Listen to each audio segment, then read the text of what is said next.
دوڑ کر چلو اس راہ پر جو تمہارے رب کی بخشش اور اس جنت کی طرف جاتی ہے جس کی وسعت زمین اور آسمانوں جیسی ہے، اور وہ ان خدا ترس لوگوں کے لیے مہیا کی گئی ہے جو ہر حال میں اپنے مال خرچ کرتے ہیں، خواہ بدحال ہوں یا خوشحال،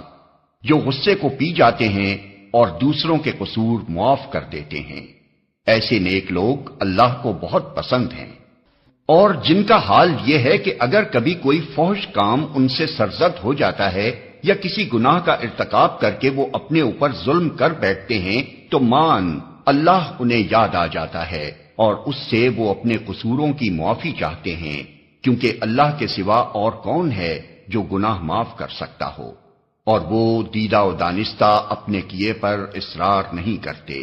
ایسے لوگوں کی جزا ان کے رب کے پاس یہ ہے کہ وہ ان کو معاف کر دے گا اور ایسے باغوں میں انہیں داخل کرے گا جن کے نیچے نہریں بہتی ہوں گی اور وہاں وہ ہمیشہ رہیں گے۔ کیسا اچھا بدلہ ہے نیک عمل کرنے والوں کے لیے۔